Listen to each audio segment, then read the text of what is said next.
இறைவார்த்தை கேட்டு இதயத்தில் ஏற்று என்னாலும் வாழ்ந்து என்றும் பறைசாற்று. இறைவார்த்தை கேட்டு.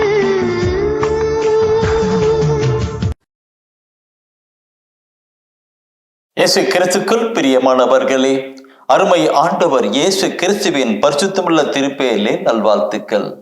த வாய்ஸ் ஆஃப் காட், தெய்வத்தின் குரல் வழி. அந்த குரல் வழி நமக்கு ஆசீர்வாதத்தின் குரல் வழியாகவே இருக்கிறது. இந்த நாளிலும் அவர் தருகின்ற வார்த்தையை நாம் தூய ஆவியிலே கடந்து சென்று சிந்திப்போம். Holy Spirit of Jesus. எசேக்கியேல் புத்தகம் 36ஆம் அதிகாரத்திலே, எசேக்கியேல் புத்தகம் 36ஆம் அதிகாரத்திலே 11வது வசனத்தை தூய ஆவியானவர் காண்பிக்கிறார். உங்களில் மானிடரையும் விலங்குகளையும் மிகுதியாக்குவேன், அவர்கள் பழுகியும் பெருகுவர். முற்காலங்களைப் போல் உங்களை குடியேற்றுவேன், முந்தைய காலங்களை விட மிகுதியாக நீங்கள் வளமடைய செய்வேன். அப்போது நானே ஆண்டவர் என்பதை அறிந்து கொள்வீர்கள். நானே ஆண்டவர் என்பதை அறிந்து கொள்வீர்கள். அதுக்கு முன்னாடி அவர் சொல்லுகிற வார்த்தை எப்படிப்பட்ட வார்த்தை? ஆசீர்வாதமானக்குரிய வார்த்தைகளை சொல்கின்றார். பாருங்கள், உங்களை மிகுதியாக்குவேன். இன்னைக்கு சில குடும்பங்களை பார்க்கிற பொழுது அப்பா அம்மா பிள்ளை அவங்களோட இருப்பாங்க, அதோட தான் இது 2 பிள்ளைக்கு இருக்கு, சில பேருக்கு இருக்கான். ஆண்டவர் சொல்லுகிறார், உங்களுடைய குடும்பத்தை நான் மிகுதியாக்குவேன், அவர் பழுகை பெறுவார்கள். பிள்ளைகள் கல்யாணம் பண்ணி விட்ட பின்னாடி அவர்கள் எல்லாம் பேர பிள்ளைகள்லாம் கொண்டு வந்து அப்படி அப்படியே பெருகி போயிருப்பாங்க. பேர பிள்ளைகள்லாம் அப்படியே இருப்பாங்க. கணவன் மனைவி 2 பேராக இருப்பவங்க அடுத்ததுக்கு பிள்ளைகளை வந்துட்டு அடுத்து பேர பிள்ளைகளை வந்து அப்படி பெருகி போவாங்க. முற்காலங்களை போல் உங்களை குடியேற்றுவேன். அது எப்படி? இந்த காலம் பார்க்கிற பொழுது பலமான நெருக்கங்களும் பிரச்சனையும் போராட்டம் இருக்குது. ஆனால் கடந்த காலை பார்க்கும்போது கள்ளம் கபடம் இல்லாத ஒரு வாழ்க்கை, சூதுவாதி இல்லாத ஒரு வாழ்க்கை. அதே போல உங்களை நான் அமைப்பேன், செல்வேன் சொல்லுகிறார். 3வது பார்க்கிற பொழுது, என் பிரியமானவர்களே, நீங்கள் வளமடைய செய்வேன், உங்களை வளமடைய செய்வேன். பொருளாதாரத்திலே, குடும்ப வாழ்க்கையிலே, தொழிலிலே, அனைத்திலும் நீங்கள் வளமடைய செய்வேன், ஒரு குறையும் இல்லாதபடி வளம் செய்வேன் என்று சொல்லுகிறார் ஆண்டவர். ஆசீர்வாதமான வார்த்தையை நமக்கு தருகிறார்.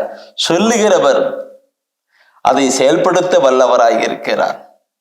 அவர் வாயிலிருந்து புறப்படுகிற வார்த்தை ஆமீன் நிறைவேறுகிறதாக இருக்கின்றது.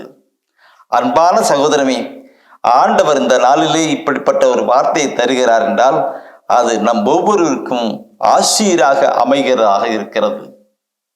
இந்த காலகட்டங்களிலே அவருடைய வார்த்தை நமக்கு வாழ்வாய் கடந்து வரட்டும். அதே கருத்தை நான் கொண்டு வருகிற பொழுது ஏசாயா புத்தகத்திலே 61ஆம் அதிகாரத்திலே 4வது வசனத்தை பார்க்கிற பொழுது அதில் சொல்லப்பட்டிருக்கிற வார்த்தை அருமையான ஒரு வார்த்தையாக இருக்கும்.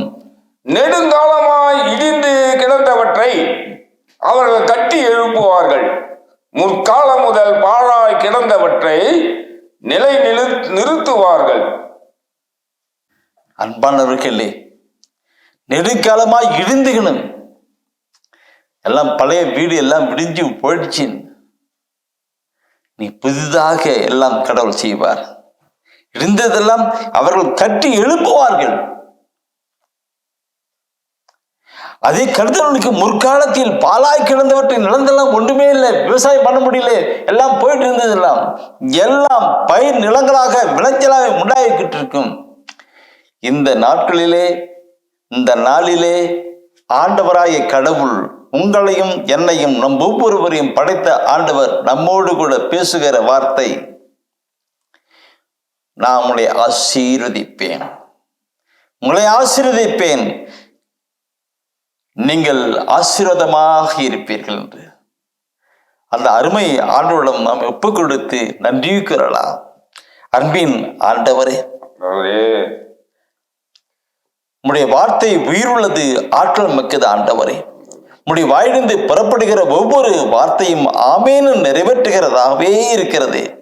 இந்த நாளிலும் நீர் தந்திருக்கிற இந்த வார்த்தை எங்களுக்கு வாழ்வாய் கடந்து வரட்டும்.